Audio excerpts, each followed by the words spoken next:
oleh guru kepada peserta didik, guru dapat melakukan penilaian portofolio terhadap peserta didik. Nah, Ibu Bapak dalam materi untuk penyusunan RPP-nya berdasarkan Permendikbud nomor 14 tahun 2019 yang cukup hanya 1 halaman, terdiri dari tujuan, kemudian kegiatan inti, dan penilaian. Nah, sumber belajarnya bisa sumber belajar terbuka yang bisa kita lihat di Wikipedia. Nah, ini contoh RPP yang kami buat, Ibu Bapak. Kami memberi contoh kepada guru bagaimana RPP 1 halaman tersebut, sehingga nanti guru bisa memodifikasi untuk proses pembelajarannya.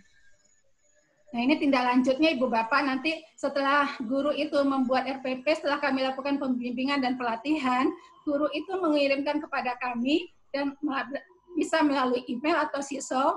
Kemudian kami akan mengkoreksi, setelah hasil koreksinya kami kembalikan kepada guru. Nah, itu Ibu Bapak, jadi menurut kami belajar dari rumah itu merupakan role model pembelajaran jarak jauh yang dapat dilakukan di era new normal pasca pandemi COVID-19. Jadi aplikasi siswa itu menurut kami merupakan suatu solusi untuk melakukan bimbingan dan pelatihan dalam penyusunan RPP yang belajar dari rumah. Jadi tidak ada kendala bagi kita sebagai pengawas untuk melakukan bimblat kepada guru untuk proses pembelajaran, sehingga bagaimana proses pembelajaran yang efektif itu dapat tetap berjalan, pembelajaran yang bermakna dapat dilakukan, dan 6C keterampilan peserta didik yang 6C tetap dapat kita pertahankan dan kita kembangkan. Nah, itu Ibu Bapak untuk materi kami, mungkin itu Pak Sunardi yang bisa kami sampaikan. Ya, terima kasih. Banyak sekali kekurangan yang kami rasakan. Mohon masukan dari Ibu Bapak. Terima kasih.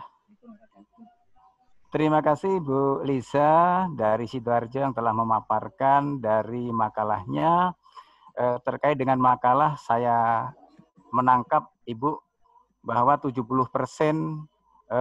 masih banyak guru yang menggunakan metode ceramah yang diambil dari program International Student Assessment atau PISA ya Bu ya.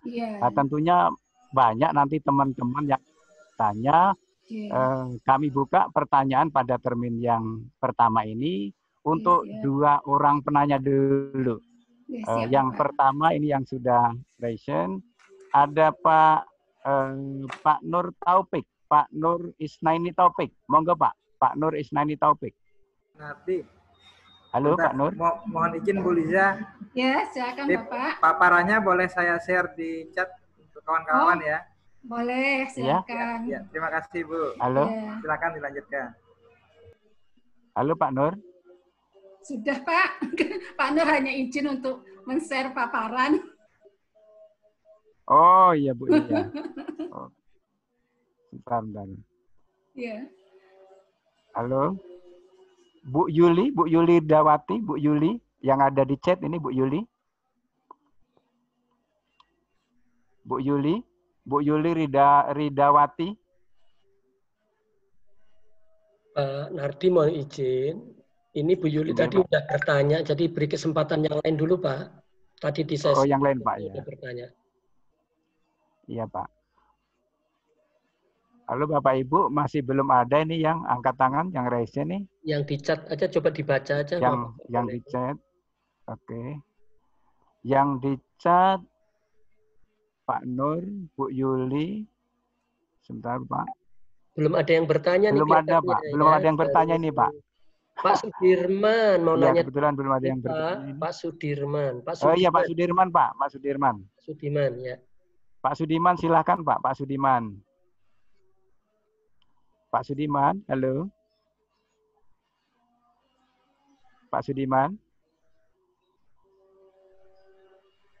Halo, Pak Sudirman, izin. Belum nyambung. Izin bertanya Pak Sudirman. Ya, terima kasih. Monggo Pak Sudirman, silakan Pak Sudirman. Ya, selamat sore Bu Lisa. Kami dari Jayapura. Ya, saya sangat tertarik dengan pemaparan Ibu. Ini memberikan satu inspirasi yang akan kami coba paparkan atau laksanakan di era new normal. Hanya saja yang saya sedikit confused gini Bu. Ya. Menurut pemahaman saya yang dimaksud dengan new normal itu kita nanti akan kembali kepada kondisi tatap muka, kemudian kita jaga jarak dengan protokol kesehatan yang sudah dipaparkan oleh Dinas Kesehatan. Nah, tetapi di paparan Ibu tadi keseluruhannya itu dilaksanakan secara daring. Artinya proses penyusunan RPP maupun juga untuk perbaikan RPP ini kelihatannya masih menggunakan secara daring. Artinya ketika kita menggunakan sisyo, maka kemungkinan besar banyak teman-teman yang tidak harus tatap muka, kita bisa kerjakan dari jarak jauh, kita masih kerjakan dari rumah, itu bisa kita laksanakan. Nah, ini mungkin mohon klarifikasi Bu, mungkin saya yang salah, yang gagal paham untuk memahami tentang new normal yang dimaksudkan dengan Ibu dengan atau mungkin yang seperti apa. Mohon maaf Bu, terima kasih. Ya. Silakan Bu Lisa langsung ditanggapi. Bu Lisa, silakan langsung ditanggapi. Terima kasih Pak Sudiman dari Ibu. Jayapura. Ya, halo. Dengar silakan ya Pak? Langsung ditanggapi Bu Lisa. Sudah dari kedengaran? Pak Sudiman. Ya, kedengaran Pak? Sudah? Ya, sudah. Ya, sudah. Baik Pak Sudiman dari Jayapura. Kami membaca tadi malam itu informasi berita bahwa Kemendikbud itu memperpanjang proses pembelajaran daring sampai akhir tahun 2020 ini Bapak. Jadi ada waktu rentang 6 bulan. Nah, kondisi 6 bulan ini tidak mungkin kan kalau tidak ada proses pembelajaran. Nah, kalau keputusan dari pemerintah sudah pembelajaran dari rumah itu sampai berakhir akhir tahun ini, nah untuk proses pembelajaran kami lakukan secara daring dan gurunya kami siapkan. Nah itu bisa menjadikan pembelajaran itu supaya bagaimana efektif, menyenangkan, bermakna. Nah kita ambil kompetensi-kompetensi dari pembelajaran itu yang esensial saja Bapak. Jadi tidak semua KD di dalam satu semester ini, semester ganjil nanti di tahun 2020-2021, semua materi kita sampaikan kepada peserta didik, tidak Ibu Bapak. Tapi nanti kita petakan dari KD-KD itu, Ibu Bapak Guru itu akan memetakan KD-KD mana yang akan bisa digunakan untuk proses pembelajaran jarak jauh yang tidak memberatkan kepada peserta didik. Karena kondisi ini anak-anak juga harus menjaga imunnya, tidak boleh stres, tidak boleh banyak tugas, dan materi yang kita sampaikan tadi itu menjadikan enjoy bagi mereka, mereka happy, kemudian mungkin yang mereka temukan dalam kehidupan mereka sehari-hari. Jadi nanti akan dipilih materi-materi esensial saja. Jadi kalau menurut informasi begitu Bapak Sudiman, pembelajaran dari rumah itu akan berakhir di bulan Desember. Terima kasih Bapak. Iya. Bagaimana Pak Sudiman dengan penjelasannya? Masih ada tanggapan? Atau mungkin sudah puas Pak Sudiman? Iya, terima kasih Pak Sudiman. Saya lanjutkan, kebetulan yang resen ini belum nampak, tapi ada yang chat, Pak. Kami mohon kepada Pak Nur Isnaini Taufik. Saya mau bertanya, Pak. Monggo Pak Nur Isnaini Taufik dari Batu Raja. Monggo Pak, Sumatera Selatan. Silakan Pak Nur. Halo Pak Nur. Oh ya, terima kasih Pak Sunardi. Kan Pak Nur sudah saya unmute. Oh ya, terima kasih waktunya Pak Sunardi. Untuk Bu Lisa ya Bu, Pak. Hampir sama pertanyaannya dengan Pak Sudirman. Jadi sebaiknya kalau untuk judul ini karena era new normal, ini kombinasi Bu, kombinasi antara supervisi tatap muka, akademik ya, dengan siswa begitu. Karena kan ini judulnya ada era new normal Bu ya. Iya betul. Jadi itu ada memang sudah diperlukan tatap muka. Kalau yang Ibu judulnya ini kan kesannya bahwa itu pembelajaran. Pembelajaran. Ya, jadi mohon untuk dikoreksi lah untuk judul ya. Iya. Dan yang saya tanyakan juga nomor 2, Bu ya. Bu ya. Ya. Ini akan merupakan best practice dan nanti untuk arahnya ke best practice atau hanya makalah ilmiah saja? Betul, akan dijadikan best practice, Bapak. Oh ya, berarti kalau ada best practice nanti ditegaskan mengenai subjek subjek pengamatannya itu berapa sekolah. Oh iya. Dan yang mau diamati itu guru apa, kepala sekolahnya, berapa guru dari berapa sekolah, begitu Bu ya? Iya betul. Mohon ditanggapi dulu. Terima kasih. Oh iya. Oh baik Bapak. Ya. Terima kasih Pak Nur. Bu Lisa langsung aja ditanggapi dari Pak Nur Isnaini Taufik. Monggo Bu, siap. Bu Lisa. Siap Pak. Baik, terima kasih Pak Nur Isnaini Taufik.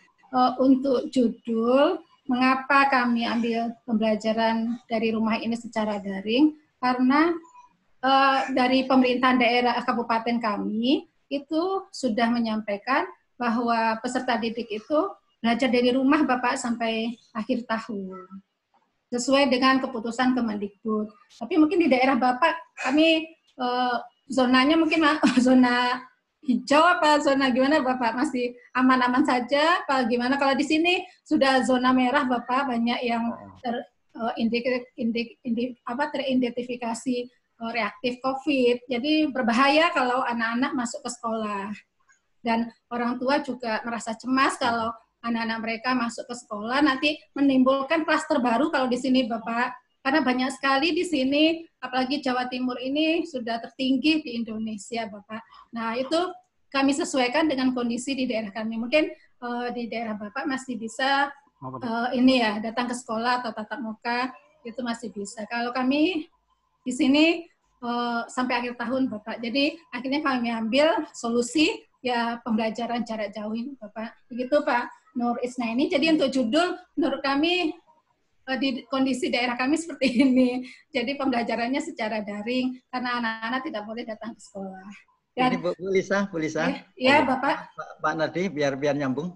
Ya. Gimana Pak? Jadi untuk era new normal itu perlu diketahui bahwa itu berlaku untuk daerah hijau Bu. Zona hijau Bu ya. Iya. Sidoarjo kan rata-rata Jawa Timur masih zona merah.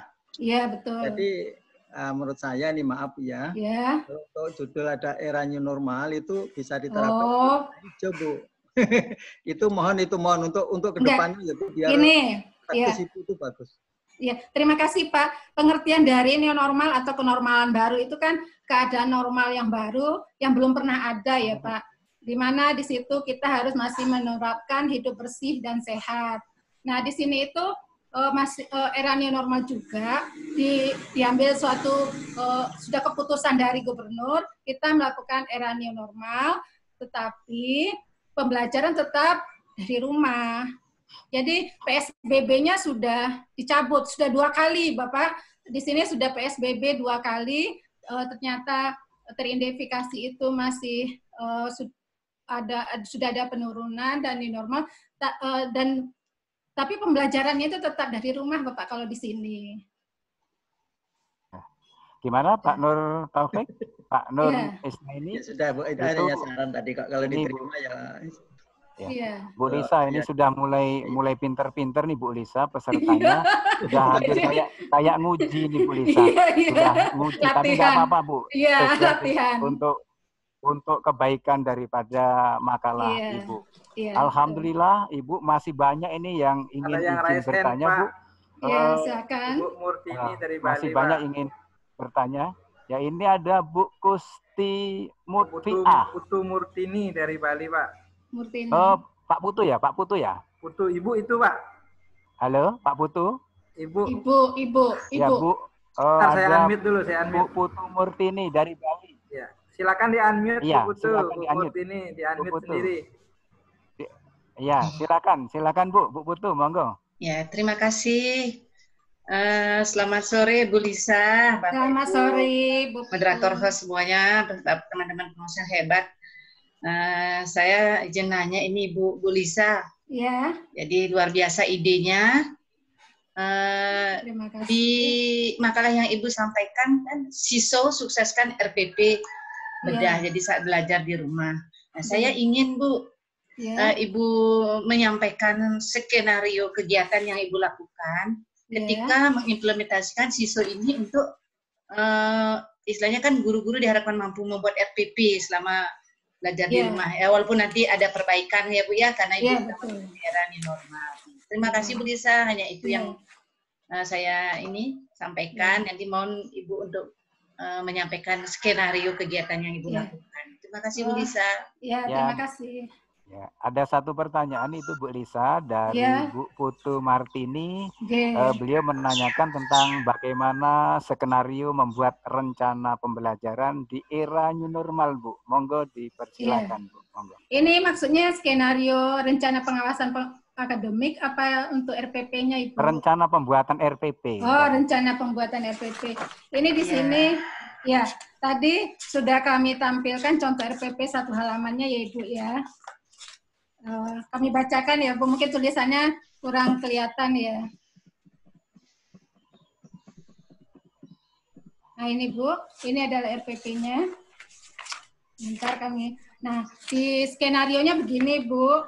Jadi tujuan pembelajarannya adalah mengumpulkan data. Ini tentang pencemaran. Ini adalah pembelajaran IPA, contoh dari pembelajaran IPA Ibu. Jadi tujuan pembelajaran mengumpulkan data perbedaan antara air minum dan air yang tercemar. Kemudian menuliskan gagasan untuk mengatasi pencemaran air di lingkungan menurut prinsip pemisahan campuran. Nah, kegiatan pembelajarannya, guru ini menggunakan daring ya Ibu. Mungkin kalau misalnya gurunya bisa menggunakan SISO dan anak-anak sarana infrastrukturnya terpenuhi bisa melakukan seperti ini, gunakan SISO, atau mungkin nanti gurunya menggunakan Google Form atau melalui WA group juga bisa Ibu Bapak, tapi kalau WA hanya 8 orang ya, atau melalui video ini juga bisa. Nah, jadi kegiatan pertama guru menyapa peserta didik dulu melalui pembelajaran daring. Kemudian guru menyampaikan tujuan pembelajaran. Kemudian guru mengilustrasikan ada pencemaran air. Ini bisa ditampilkan video Ibu. Bisa ditampilkan video atau PPT, ada air yang tercemar. Kemudian peserta didiknya menyimpulkan kaitan antara kemurnian air itu dengan pencemaran air itu sebagai campuran. Kemudian anak-anak itu diminta untuk menganalisis serta menyimpulkan. Mereka bisa membuka sumber belajar terbuka dari Wikipedia. Nah, mereka bisa mencari informasi di situ. Mereka kemudian menuliskan gagasan untuk mengatasi pencemaran air tersebut dengan membaca sumber-sumber belajar yang terbuka. Nah, kemudian mereka menuliskan hasil gagasan. Hasil gagasan mereka tulis, mereka kumpulkan kepada guru, bisa secara daring juga Ibu. Mereka kumpulkan secara daring. Nah, itu skenario kegiatan pembelajarannya. Kemudian guru melakukan refleksi dan penilaian. Penilaiannya adalah nanti disiapkan rubrik untuk penilaian hasil dari tulisan gagasan, hasil gagasan dari peserta didik. Begitu Ibu skenario RPP-nya Ibu. Terima kasih Bu Lisa. Sudah Ibu, dengan jawabannya Ibu. Bu Lisa, maksud saya seperti yang disampaikan oleh Pak Nur tadi kan ini gagasan nanti akan dijadikan sebuah best practice. Nah, dalam sebuah best practice kan tentu ada langkah-langkah yang Ibu lakukan ya dengan menerapkan SISO itu gitu kan Bu. Nah, Ibu. Yang saya tanyakan langkah ketika yang Ibu lakukan sebagai sebuah best practice nantinya itu. Ya Ibu. Halo. Sudah. Oh, langkah sebagai pengawas ya Ibu ya? Iya Ibu, langkah sebagai karena menjadikan sebuah best practice katanya idenya nanti. Ya betul. Ini untuk langkah menjadi best practice-nya kami membuat RPA-nya Ibu. Ini skenario-nya sudah kami rancang di rencana pengawasan akademik.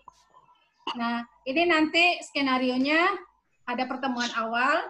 Ini adalah informasi perkembangan kami ketika pertemuan awal ini sekolah binaan kami yang 9 sekolah kami undang, dan juga kepala sekolah, guru dan kepala sekolah kami undang untuk melakukan kegiatan ini, kemudian kami menginformasikan bagaimana perkembangan atau dari ibu bapak guru dan kepala sekolah itu, mereka menginformasikan perkembangan terakhir implementasi pembelajaran dari rumah yang mereka lakukan. Jadi tiap sekolah ada perwakilan untuk menyampaikan proses pembelajaran yang selama mulai dari bulan Maret sampai Maret, April, Mei, Bu Bapak ya.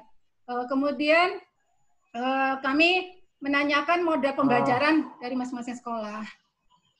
Berikutnya, Ibu Lisa, ya, mungkin nanti perlu di chat mungkin langsung dengan Bu Lisa dari Bu Putu, karena di sini masih banyak sekali Bu yang ingin bertanya, Nanti mungkin untuk lebih ini Bu Putu mungkin bisa chat langsung yang berhubungan dengan skenario dari pembuatan rencana pembelajaran di era new normal ya Ibu ya. Saya lanjutkan ini Bu. Baik. Masih terima kasih Bu Lisa. Semangat. Iya, sama-sama. Jangan lupa di-share ya Bu ya. Oh, siap. Siap Bu. Ya. Masih semangat Ibu Lisa ya. Semangat Bu. Ini masih banyak sekali Bu yang ingin bertanya melalui chat. Yang kedua saya minta dari tadi ini sudah antri panjang ini. Kepada Bu Ruti Mutfiah, monggo dipersilakan Bu Ruti. Halo, mohon di mute Bu Ruti Mutfiah. Bu Gusti Mutfiah. Halo Bu Gusti. Mohon di mute Pak. Bu Gusti Mutfiah. Halo Bu Gusti. Kayaknya sudah keluar ini Pak. Kita lanjutkan untuk yang berikutnya.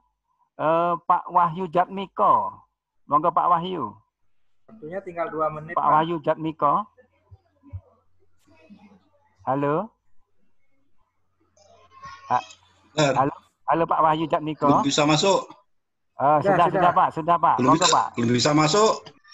Sudah Pak. Ya. Oh ya, terima kasih Pak. Silakan Pak. Pak Nardi dan Bu Lisa yang hormati ya. Yeah. Ya, untuk yang pengawasan untuk pembelajaran dan juga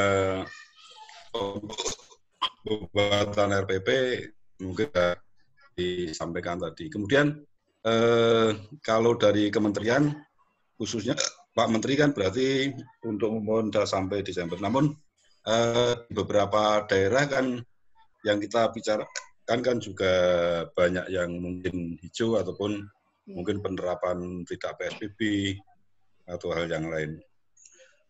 Juga terkait untuk jumlah siswa karena di daerah-daerah tertentu kan kadang seperti di Jawa Tengah. Sudah Pak. Ya Pak. Lanjutkan Pak Wahyu, sudah jelas. Dari Batang? Ya. Dari mana Pak Wahyu Jatmiko? Pengawas SD dari Batang. Oh, monggo. Nggih. Nah, untuk setiap daerah kan ada beberapa yang berbeda. Nah, untuk itu tapi tetap mengikuti dari kementerian, bahkan dari Pak Menteri seperti apa. Dan ya dibicarakan dari tadi kan mungkin sekolah-sekolah yang berada di kota atau yang mempunyai fasilitas-fasilitas yang memang bisa digunakan. Namun kan ada beberapa hal yang memang sudah kita lakukan, termasuknya tadi termasuk Zoom group meeting ya. Zoom group meeting itu kalau Bapak Kepala Sekolah atau Bapak Ibu gurunya sendiri belum di-setting ke yang menjadi 8 atau bahkan sekarang ada yang menjadi 50, itu juga belum bisa. Mungkin perlu sosialisasi dulu untuk menginstal dan sebagainya. Kemudian yang berikutnya, mungkin tiap daerah kan juga ada yang karena siswanya kurang, mungkin hanya satu kelas itu ada yang hanya 10, 15 dan sebagainya, mungkin bisa juga mengadakan tatap muka dengan protokol kesehatan dan sebagainya lah. Itulah yang mungkin mewarnai beberapa kegiatan ini. Namun memang yang kita butuhkan yang di Bu Lisa memang benar untuk rencana pengawasan itu sangat kita perlukan dan juga RPP-nya, sehingga mungkin itu yang ada di RPP kan sudah ada tujuan kegiatan dunia penilaian, itulah yang kita harapkan, dan mungkin 1 semester itu kan yang kita butuhkan itu. Untuk pengawasan mungkin kita laksanakan sesuai dengan keadaan. Ya mudah-mudahan new normal ini tidak sampai Desember, mudah-mudahan nanti cepat hilang dari Indonesia ini. Terima kasih, Pak. Langsung ke fokus, Bu. Silakan Bu Lisa ditanggapi. Ya, terima dari kasih Pak Wahyu. Pak Wahyu. Ya. Terima kasih Pak Wahyu Jatmiko. Memang untuk makalah kami ini memang daerah-daerah yang memang akses internetnya mungkin lancar ya gitu ya Bapak ya. Untuk daerah-daerah yang berbeda mungkin menyesuaikan kondisi, bisa seperti yang disampaikan Bu Nuning tadi, bisa menggunakan PPT yang menjadi video atau dengan grup WA, dan kalau misalnya daerah yang hijau bisa dengan zona yang hijau bisa melakukan tatap muka dengan melakukan protokol kesehatan. Jadi untuk makalah ini memang kondisi kami di sini Bapak, untuk Ibu Bapak yang di daerah zona hijau mungkin bisa menyesuaikan begitu dengan kondisi. Iya. Ya. Ya, terima kasih Bu Lisa. Mungkin ya, itu Pak Wahyu. Masih ada waktu 5 menit lagi ini. Iya. Ada waktu 5 menit lagi. Saya minta tolong Pak dibuka yang Bu Kusti Mutfiah. Tadi masih ada pertanyaan ini untuk Bu Kusti Mutfiah. Monggo dipersilakan Bu Kusti Mutfiah. Waktunya tinggal 3 menit lagi. Mudah-mudahan bisa terakumulasi dari waktu yang 3 menit ini. Monggo dipersilakan. Terima kasih. Tadi saya memang sudah mau matur pas masih di mute ya, jadi tidak bisa. Selamat sore Bu Lisa. Sore Bu. Terima kasih. Makalah yang Ibu paparkan sangat bagus, benar bisa menginspirasi saya, terutama yang memang masih belum banyak pengetahuannya, Bu, karena saya juga belum lama jadi pengawas. Ibu yang tadi mau saya tanyakan tentang skenario bagaimana pelaksanaan penyusunan skenario untuk memberikan BIMLAT penyusunan RPP-nya pada guru-guru. Ternyata Ibu sudah buatkan, sudah disusun. Kemudian Ibu untuk RPP-nya tadi juga saya mau tanyakan RPP yang disusun itu apa semua dari KD-KD? Ternyata sudah Ibu siapkan semua jawab ya, hanya KD-KD tertentu. Jadi terima kasih Ibu, sekali lagi menginspirasi. Yang saya tanyakan, Ibu barangkali RPP yang sudah Ibu sampaikan kepada teman-teman guru, itu sudah seberapa besar katakan persentase yang sudah bisa tersampaikan RPP-nya Ibu, karena ini juga mungkin bisa akan saya lakukan kepada teman-teman guru di daerah saya. Saya dari Tegal Ibu. Nah, itu biar nanti saya bisa juga menerapkannya Ibu. Mungkin itu dari pertanyaan dari saya. Terima kasih Ibu. Silakan langsung Bu Lisa. Iya, terima kasih. Alhamdulillah kalau Ibu Bapak bisa mengadopsi dari buah pemikiran kami sehingga bisa bermanfaat. Ibu Kusti ini jadi pengawas sudah berapa tahun, Bu? Baru 2 tahun. Berarti pengangkatan 2017 akhir. Sama Bu, saya Juli 2017.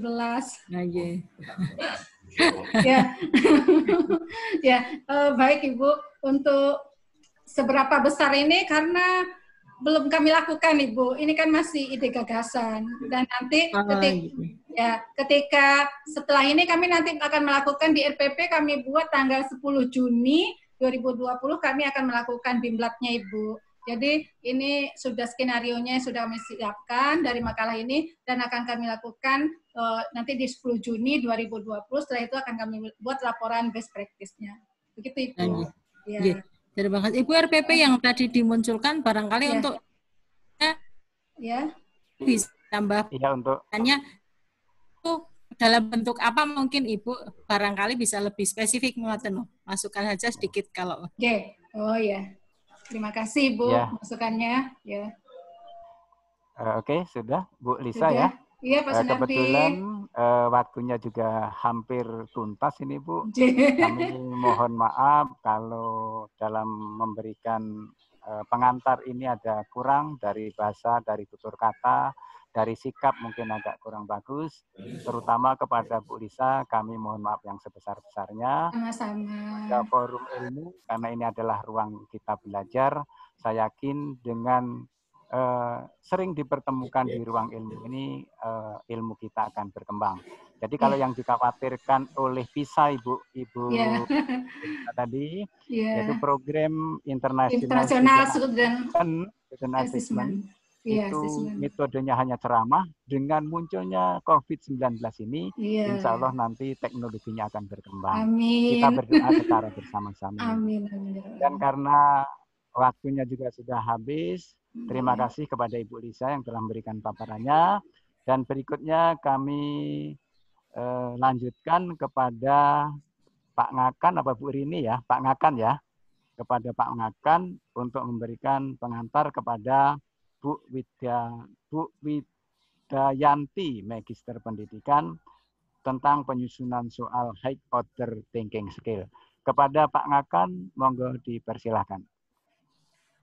Terima kasih Pak Sunardi. Sekarang saat saya mengantarkan Bu Widayanti, Bu. Sudah siap Bu Wida? Bu Wida. Ini tampilannya Bu Widayanti kayaknya. Bu Wida di-unmute. Bu Wida tolong di-unmute. Sudah Bu Wida, saya persilakan seperti rekan-rekan yang lain untuk hemat waktu. Ibu Wida paparan 15 menit, nanti dilanjutkan tanya jawab 30 menit. Persilakan Bu Wida.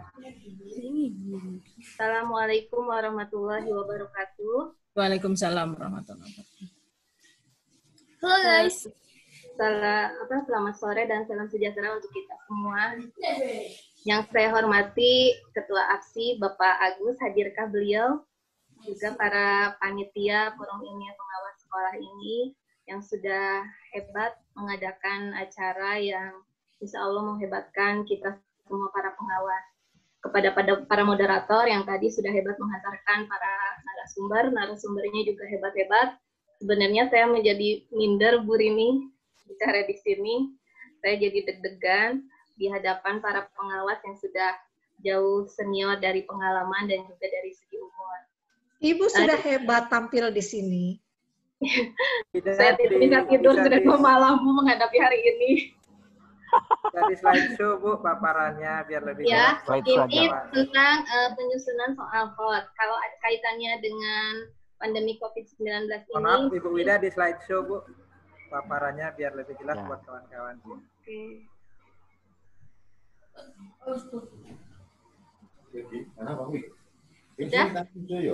Ya, sudah. Silakan ya. Ibu dilanjutkan.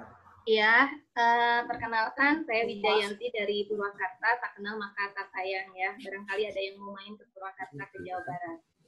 Saat ini saya akan memaparkan tentang penyusunan soal HOT.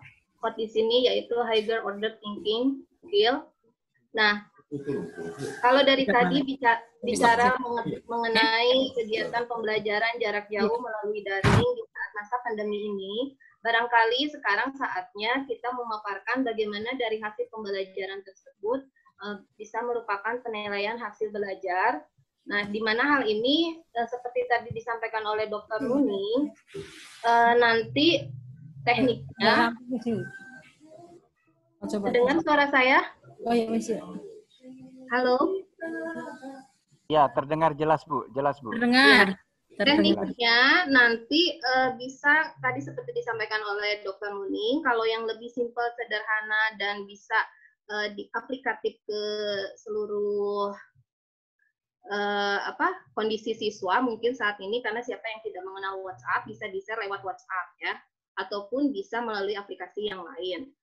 Misalkan juga bisa melalui Google Form yang nantinya bisa di-share lewat WA tersebut. Dan bahkan soal yang akan saya paparkan di sini berupa bentuk soal yang 30 soal itu bisa diaplikasikan ke dalam Google Form tanpa kita menginput satu persatu, bisa dalam satu file sekaligus.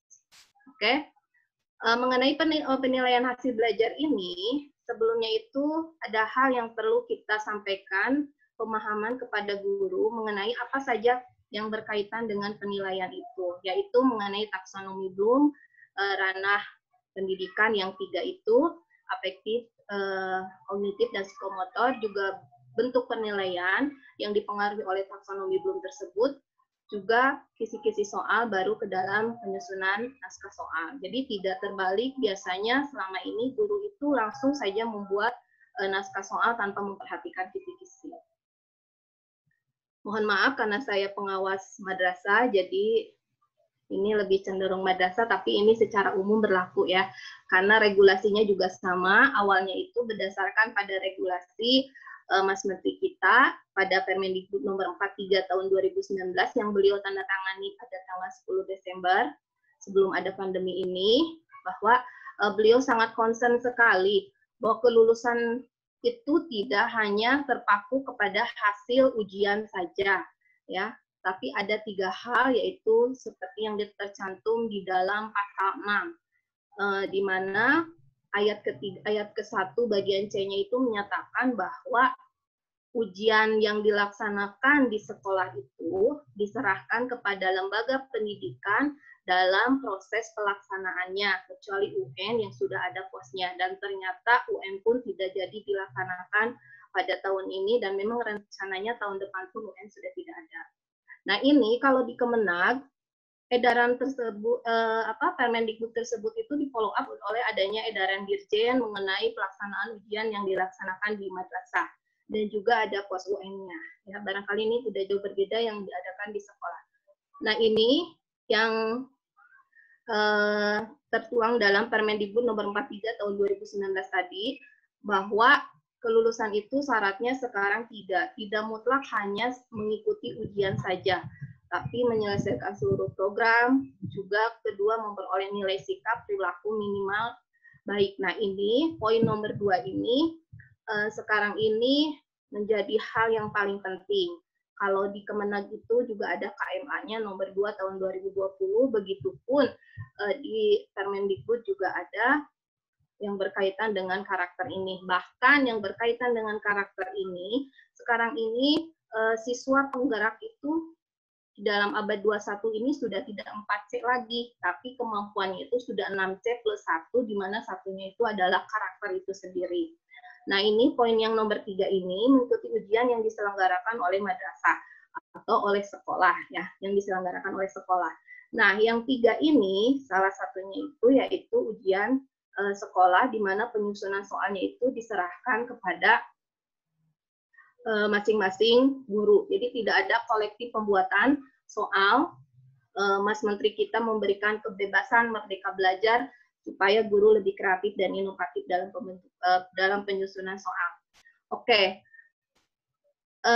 kita harus merubah mindset para guru bahwa seolah-olah cenderung penilaian hasil belajar itu bentuknya itu hanya berupa tertulis saja. Padahal di dalam Permendikbud juga sudah jelas, di dalam edaran juga sudah jelas bahwa bentuk penilaian hasil belajar itu tidak hanya tertulis saja, tapi ada 3 bentuk, di mana 3 bentuk ini berkaitan dengan kompetensi inti yang diharapkan ingin dicapai. Ya, intinya bentuk penilaian hasil belajar ini diturunkan dari pertama tadi ya, kalau kita merujuk ke awal, ranah kognitif pembelajaran itu afektif, kognitif, psikomotor. Nah ini taksonomi Bloom ini mempengaruhi tujuan pendidikan nasional di kita, yaitu pada Undang-Undang Sisdiknas tahun 2003 ya. Nah ini si tujuan pendidikan nasional ini diturunkan lagi ke dalam kompetensi inti yang dirumuskan ke dalam 4 kompetensi, yaitu KI 1 spiritual, KI 2 sikap, KI 3 pengetahuan, KI 4 keterampilan. Nah, ini KI 1 dan KI 2 ini masuknya ke ranah afektif. Kemudian si KI ini diturunkan kembali ke dalam KD, di mana KD ini memuat KI tersebut. Tapi untuk saat ini, nah ini yang mohon ditekankan kepada guru di lapangan, bahwa KD yang memuat KI 1 dan 2 itu hanyalah KD pada mata pelajaran PAI dan PKN saja. Selain itu, KI 1 dan KI 2-nya dilaksanakan secara indirect teaching, ya. Tapi yang ada, nah ini kesalahan di lapangan, KD yang mereka gunakan itu bukan KD terbaru. Bahkan yang lebih parahnya itu ada yang masih menggunakan KD Permendikbud nomor 54 tahun 2014. Padahal itu sudah diganti dengan Permendikbud nomor 24 tahun 2016. Bahkan saat ini sudah diganti lagi dengan Permendikbud nomor 37 tahun 2018. Sehingga KD yang memuat KI 1 dan 2 itu hanya PAI dan PKN. Jadi kalau menurut pengalaman saya dan pengamatan saya, seolah-olah guru itu tidak mengenal makhluk yang namanya KD yang tertuang di Permendikbud itu. Guru itu hanya mengenal buku dan hanya menuntaskan buku saja saat di kelas itu. Oh, minggu ini bab ini, minggu berikutnya bab sekian. Tanpa pernah cross-check apakah isi buku itu sudah sesuai dengan KD. Padahal seharusnya guru itu menuntaskan KD, bukan menuntaskan buku. Nah, nanti mengenai KD ini ada paparannya di bawah. Nah, sekarang berkaitan dengan hal itu, bentuk penilaian hasil belajar ini, yang tadi diturunkan dari KD itu, ini ada 3, yaitu bentuk penilaian sikap, pengetahuan, dan keterampilan. Kapan dilakukan penilaian sikap? Untuk KD yang memuat KI 1 dan 2, yaitu untuk mata pelajaran PAI dan PKN. Apakah untuk mata pelajaran lain kita tidak mengajarkan KI 1 dan 2? Tetap mengajarkan, tetapi secara indirect teaching. Apakah kita tidak melakukan penilaian? Tetap melakukan penilaian, tetapi bentuknya lebih umum daripada yang 2 mata pelajaran tadi itu. Kemudian, baik, Ibu, maaf Bu Widianti, waktunya 5 menit lagi, Ibu. 5 menit lagi? Oke. Yeah. Nanti ini bisa dibaca ya. Ini penilaian sikapnya, pengetahuannya, keterampilannya. Oke. Kita lanjut ke penyusunan soal hot itu. Soal hot itu yang terpenting adalah Bapak dan Ibu, di mindset guru itu jangan kita tanamkan bahwa yang namanya hot itu adalah soal yang susah. Difficulty is not same as higher order thinking skill. Jadi hot itu bukan soal yang susah. Bisa jadi soal lot itu menjadi soal yang susah. Bisa jadi soal hot juga menjadi soal yang mudah. Nah, apa sih lot, mod, dan hot itu? Kita kembali kepada taksonomi Bloom. Ya. Di sini, bentuk penilaian yang kita stressing point di sini itu adalah dalam bentuk tulisan, yaitu penilaian pengetahuan. Oke. Menurut Anderson, si mahasiswanya si Benjamin yang menciptakan taksonomi Bloom itu, bahwa level kognitif itu dibagi 3, lots, mod, dan hot. Lots itu ranahnya itu ada di C1, sementara mod itu ada di C2 dan C3, dan hot itu di C4, C5, C6, ya. Di mana si ranah kognitif ini sekarang itu sudah berubah. Kalau dulu kata benda, sekarang sudah kata kerja. Kalau dulu pemahaman, sekarang memahami, seperti itu, ya. Nah, ini akhirnya Puspendik karena melihat di C1, C2 sampai C6 itu KKO-nya itu kadang membingungkan kalau kita tidak memberikan pemahaman yang kuat kepada guru, karena ada beberapa kata kerja yang ada pada level yang sama. Maka dari itu, untuk meminimalisir masalah ini, Puspendik pada tahun 2015 itu sudah mengeluarkan level-level itu. Jadi sebenarnya tidak jauh berbeda dengan yang Anderson tadi, cuma kalau yang Puspendik ini, level 1-nya itu di C1, C2, dan level 2-nya C3, dan hot-nya itu tetap di C4, C5, dan C6.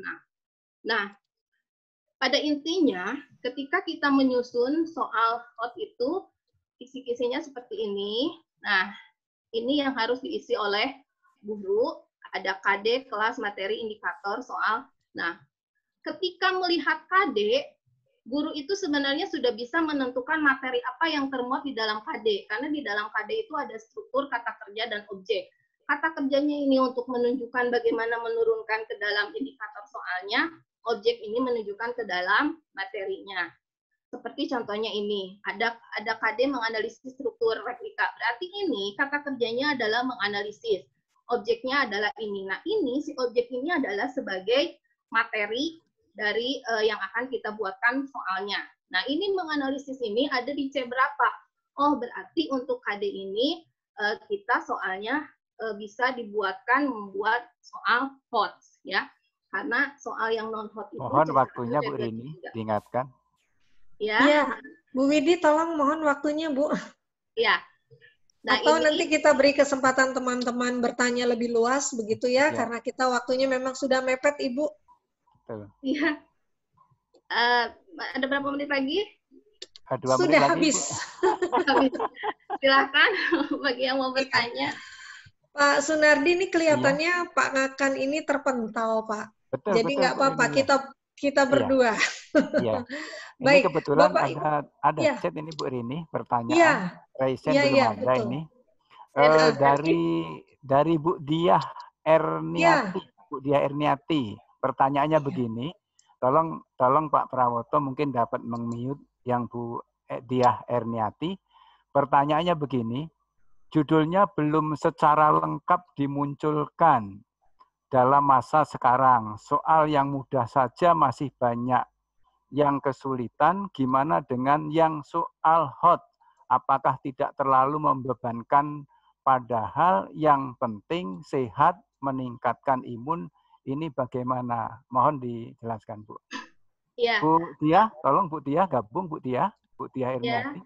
Terima kasih pertanyaannya. Sesuai dengan edaran, intinya pembelajaran di masa pandemi COVID-19 ini adalah kita menekankan kepada karakter kemandirian dan juga kalau di dalam Kemenag itu kepada ubudiyah pelaksanaan ibadahnya. Tapi ada stressing poinnya mengenai penuntasan kurikulum pun KI dan KD ini kita tidak bisa mengabaikannya. Dan mohon digarisbawahi Ibu yang bertanya bahwa yang namanya hot itu tidak berarti soal yang sulit. Nah, mindset ini yang harus kita rubah terhadap guru-guru.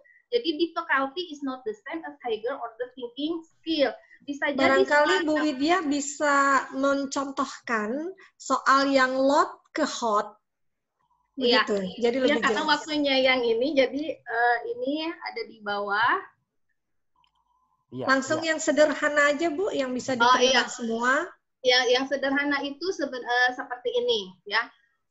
Misalkan ada sebuah cerita mengenai Mahatma Gandhi.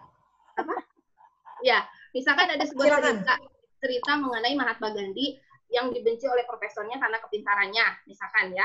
Nah, tiba-tiba Mahatma Gandhi pada suatu siang makan siang duduk di sebelah profesor itu. Profesor itu lalu bilang, di kelas, ini contohnya yang lebih ringan, di kelas, kemudian profesornya memberikan nilai, ya, memberikan nilai memberikan nilai kepada atau yang lebih yang lebih sederhana saja, Bu. Yang lebih sederhana aja begini. Mahatma Gandhi disuruh memilih oleh profesor, mau memilih tas yang berisi koper uang atau memilih kebijaksanaan. Kira-kira memilih apa?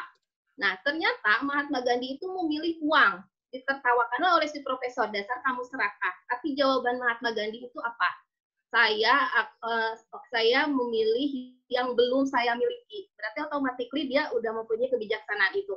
Nah, pertanyaan yang mudah itu, yang hot tapi mudah itu adalah ketika siswa bisa menjelaskan arti dari kenapa Mahatma Gandhi lebih memilih uang itu daripada kebijaksanaan itu. Itu. Jadi kan dia harus menggunakan nalarnya seperti itu. Atau dalam IPA juga yang lainnya juga banyak.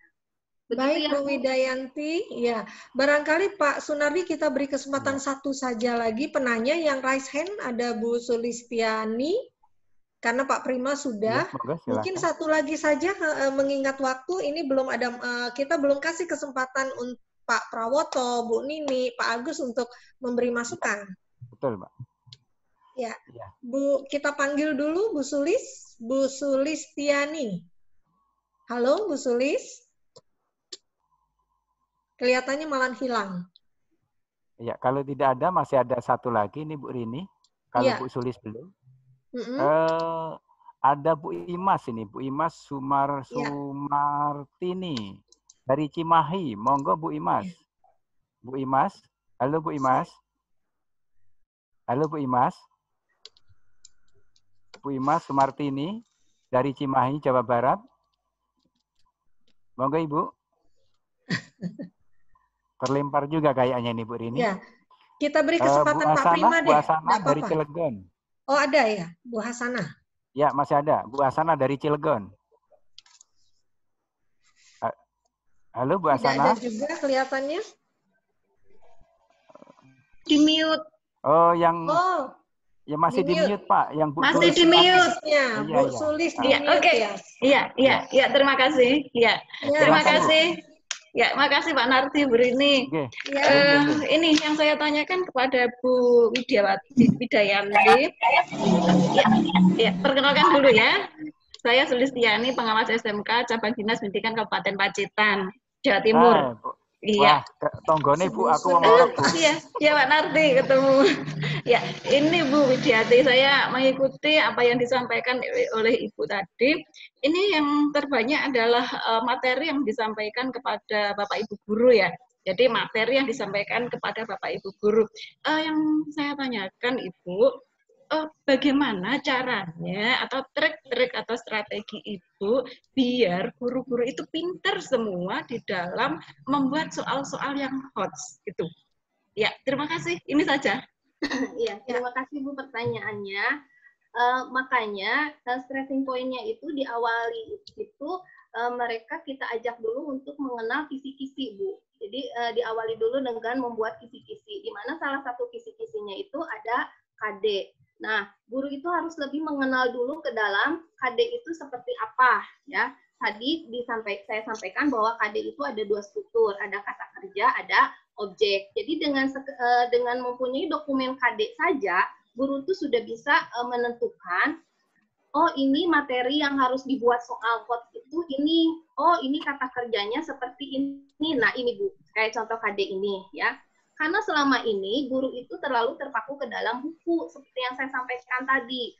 Jadi sebenarnya dengan punya dokumen Permendikbud nomor 37 2018 itu, guru sudah bisa mempunyai lebih dari satu buku bacaan, sekedar buku bacaan yang dia pegang selama ini. Harus sudah bisa banyak literasi dengan melihat materi ini. Nah, melihat kata kerja ini, Bu, ini sudah masuk ke C berapa? C berapa? C1 mengetahui, memahami, mengaplikasi, C4 menganalisis. Berarti ini bisa dibuat ke dalam soal kod, Bu. Nah, artinya Bu Widya, bagaimana cara pengawas maksud Bu Sulis tadi untuk membelajarkan guru agar guru itu mampu membuat soal hot, itu maksudnya pertanyaannya tadi. Yang saya lakukan itu ketika edaran ini sudah muncul per akademik dan awal Januari itu, saya sudah melakukan pembinaan workshop di setiap lembaga binaan saya. Langsung saya paparkan materi workshop ini Bu, mendetail dari awal pembentukan kisi-kisi, dari KD, kemudian kita praktek langsung. Dan walaupun saya pengawas MTS, saya juga sampai diminta untuk di level SD dan SMA juga Bu, bahkan keluar kota juga untuk memanfaatkan workshop ini. Dan alhamdulillah berhasil Bu, sampai sekarang hubungan saya dengan beberapa kabupaten kota lain yang mengundang saya menjadi narasumber, mereka share hasil pembuatan soalnya dan alhamdulillah berhasil. Karena nanti mungkin bisa dibaca dan kita bisa diskusikan sama-sama Bu. Kalau ada kekurangan mohon masukannya. Gitu Bu, dengan workshop langsung praktek. Jadi saya tidak hanya sekedar memaparkan, saya sampai keliling ke semua peserta. Pokoknya kalau sudah praktek, insya Allah Bu hot ini gampang Bu. Karena sudah rinci di sini paparannya. Iya. Kalau kata Alhamdulillah Bu Widyayanti sudah memberikan pencerahan kepada kita semua. Bagaimana Bu Sulis? Saya kira mengingat waktu, kami mintakan kepada para host, Pak Prawoto, mungkin dari Pak Agus juga, memberikan masukan dan nanti di akhir dari rangkaian ini, ya dari rangkaian ini nanti yang terakhir Bu Rini yang akan menutupnya. Atau mungkin diberikan dulu ada Bu Nini, Pak Sunardi. Ada Bu Nini juga di kelas di room kita ini. Oh ya, Bu Nini ya. Iya. Ya, Bu Nini juga, monggo dipersilakan kepada Pak Prawoto atau share dulu deh itu. Stop share-nya ditutup dulu, Bu Widayanti. Ya, Bu Widayanti di stop dulu. Screenshot ya, Dik. Ya, oke. Oke. Mungkin dari saya dulu, Pak Nardi ya. Iya, Pak, monggo, Pak. Nanti sebentar lagi Bu Nini. Ini karena Bu Nini kan habis dari Surabaya nih, masih capek nih, baru pulang. Ya. Baik, Bapak Ibu yang saya hormati, Assalamualaikum warahmatullahi wabarakatuh. Waalaikumsalam warahmatullahi wabarakatuh. Ya, teman-teman yang memandu acara ini, Bu Rini, Pak Nardi, Pak Ngakan, yang saya hormati dan yang saya banggakan, 4 peserta kita yang sore hari ini telah memaparkan karyanya. Yang pertama saya memberikan apresiasi kepada 4 orang yang telah berani memaparkan karya. Karena tadi ada yang mengatakan saya ilmunya masih sedikit, ternyata ketika tampil sudah luar biasa. Banyak, Pak. Nah, yang pertama hari ini kita melihat ada, saya tidak sebutkan satu persatu ya, kita melihat hari ini ada peserta kita yang memberi inspirasi kepada kita bahwa bagaimana kita membuat slide itu tidak berlebihan, bahkan tadi cuma 1 slide, tetapi dengan 1 slide itu mampu menggambarkan alur yang akan disampaikan. Ini luar biasa, ya. Betul. Jadi ini bisa menjadi inspirasi bagi teman-teman yang nanti di forum ilmiah tahap berikutnya, gitu ya. Jadi kemarin sudah diingatkan oleh Bu Nini bahwa makalah yang ditampilkan, PowerPoint yang ditampilkan itu bukan power text, tapi adalah ya PowerPoint. Jadi tidak perlu kayak buku dipindahkan ke dalam paparan, gitu ya. Kemudian yang hari ini saya senang sekali, speech ya, kemampuan bicara para pemakalah ini luar biasa nih ya. Karena yang bicara hari ini dimulai dari tadi Bu Ambar, itu juga speech-nya luar biasa, sangat menguasai permasalahan dan kemampuan memberi jawaban juga luar biasa. Tidak kalah menariknya lagi tadi Ibu kita, Bu Dr. Nuning juga luar biasa speech-nya meskipun kalem, lembut, tetapi sangat tajam memberikan analisis pembahasannya. Kemudian tidak kalah juga Bu Lisa dan Ibu Widayanti. Jadi teman-teman, hari ini kita mendapat pembelajaran bahwa kadangkala ide itu tidak usah muluk, tetapi dituangkan secara komprehensif. Dibanding kita punya ide yang sangat besar, tetapi karena keterbatasan ruang pembahasan menjadi pembahasannya itu tidak tajam, gitu ya. Jadi Bapak Ibu harus dibedakan paparan karya dengan ketika kita memberikan materi di ruang kuliah. Ya, jadi jangan sampai kita menyamakan paparan karya kita dengan memberi paparan materi ketika kita punya mahasiswa di ruang kuliah. Itu saya rasa. Nanti akan disambung oleh Bu Nini. Ini Bu Nini itu biasanya memberikan analisis yang sangat tajam. Silakan Bu Nini dilanjutkan. Ya, terima kasih Pak Prawoto, Ibu dan Bapak. Selamat ya. Ini ruang saya agak gelap ini. Ya. Saya tadi mengikutinya mulai dari presenter yang ke-34 ya. Jadi yang 1-2 mungkin sudah disampaikan oleh Pak Prawoto. Ini ada beberapa catatan Ibu dan Bapak. Catatan saya yang pertama begini. Makalah ini itu nanti bisa kita pakai sebagai bagian dari tinjauan pustaka. Mas ingat penjelasan dari Prof. Tri ya? Dan Prof. Tri menyatakan begini, ada tinjauan teori, kajian ya. Kajian teori, ada kajian pustaka. Kajian teori, kajian pustaka. Yang kajian teori itu yang melandasi dari temuan-temuan kita. Di makalah ini bisa saja temuannya itu berupa gagasan. yang melandasi gagasan kita. Bisa saja berupa pengalaman yang sudah dilakukan.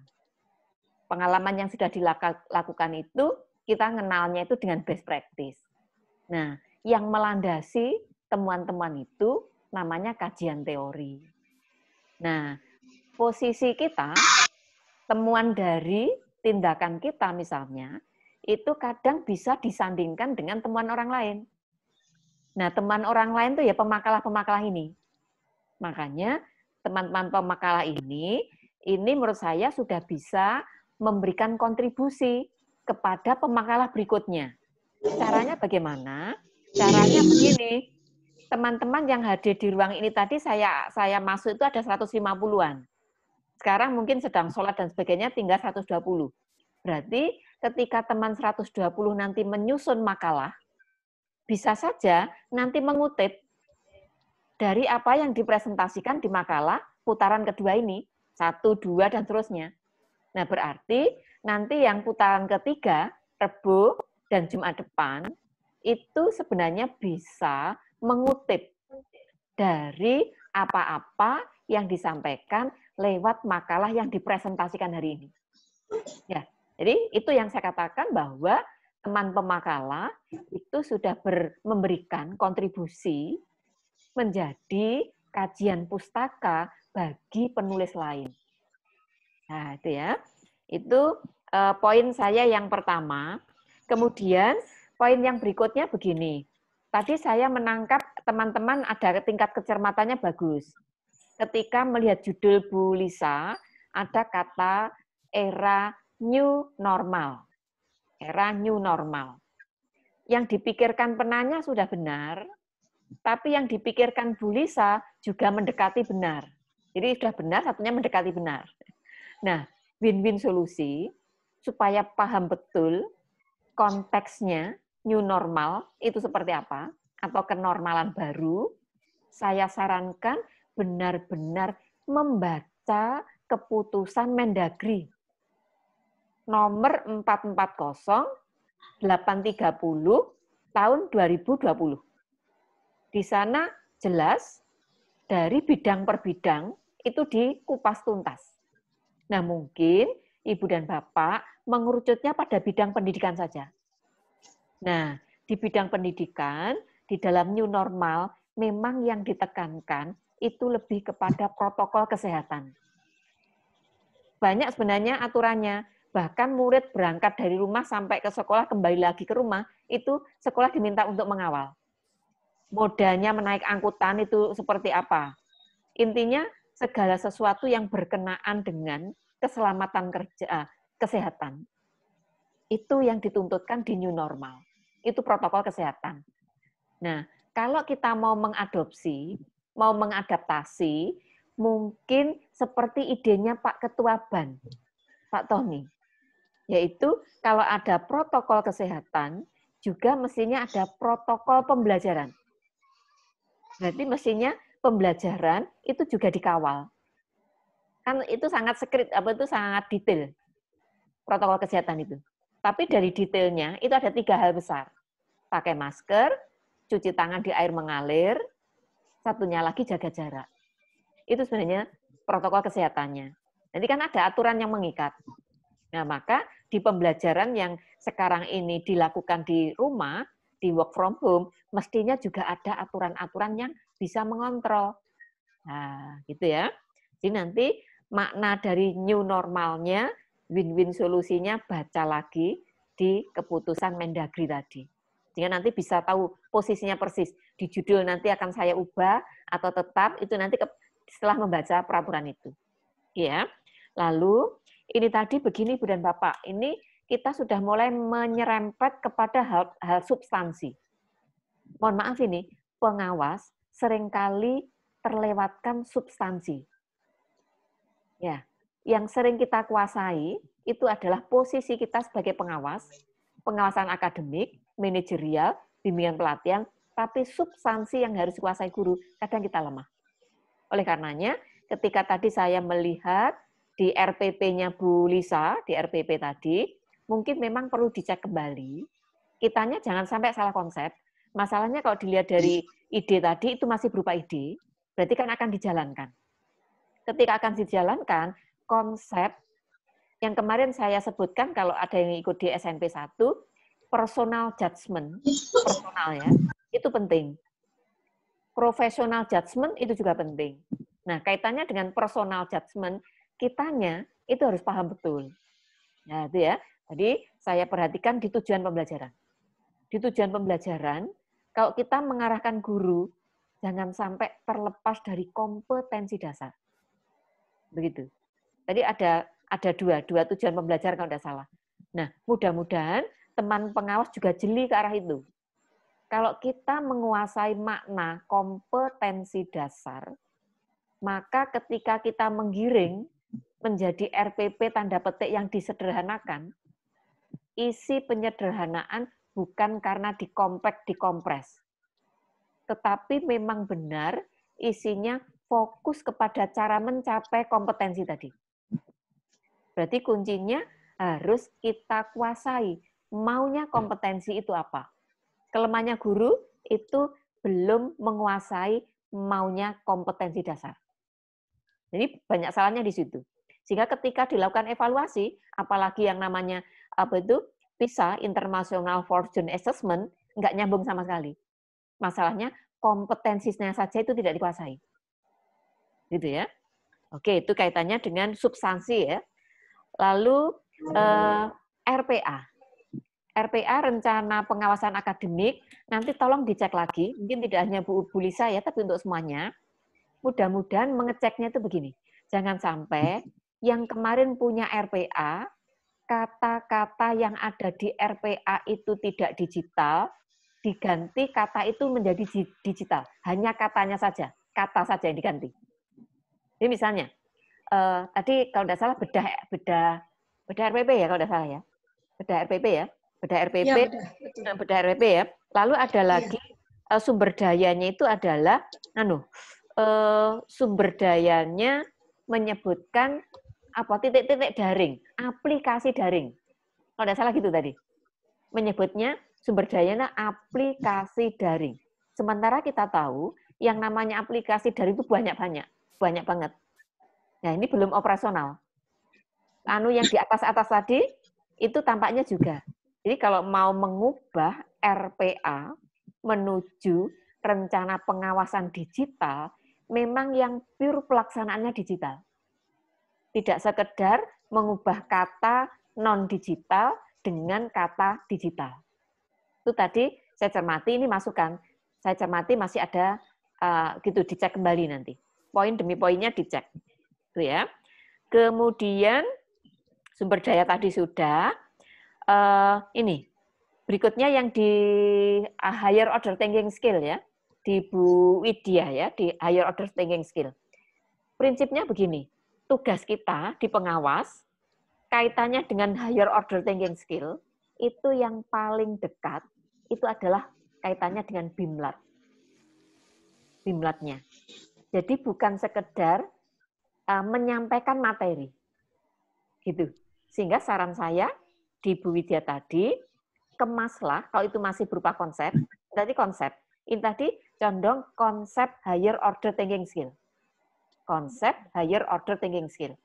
Itu harus dikuasai pengawas, itu bagus, tapi strateginya yang harus kita kembangkan, kalau itu nanti menjadi kegiatan best practice misalnya, strateginya dalam bentuk digitalnya, dalam pelatihan HOTS itu yang diutamakan.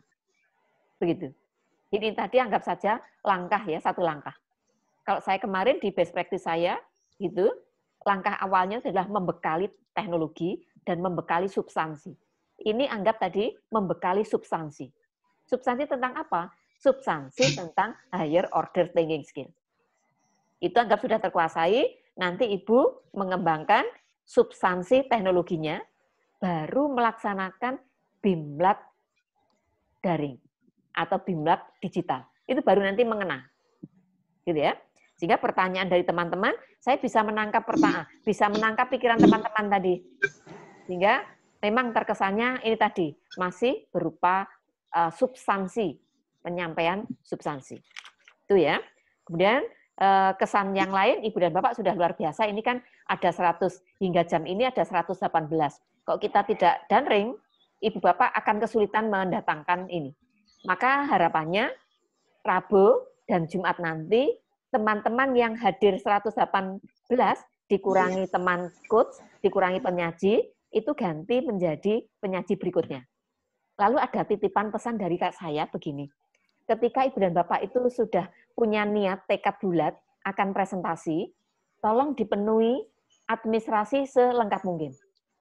Karena nanti akan memudahkan teman panitia. Jadi kalau menyampaikan makalah, pasti sertakan dengan PPT-nya. Jangan sampai separuh-separuh. Hanya dikirimkan PPT, makalahnya belakangan. Atau hanya PPT saja, atau sebaliknya. Gitu ya. Karena nanti kalau sudah tersimpan di dalam linknya yang sudah dibuatkan Pak Ngakan, itu nanti kembalinya kepada Ibu dan Bapak. Tinggal Ibu dan Bapak mengumpulkan surat undangan, surat tugas, makalahnya sudah, PPT-nya nggak diminta sebenarnya. Ya, tapi untuk memperkaya dokumen kita.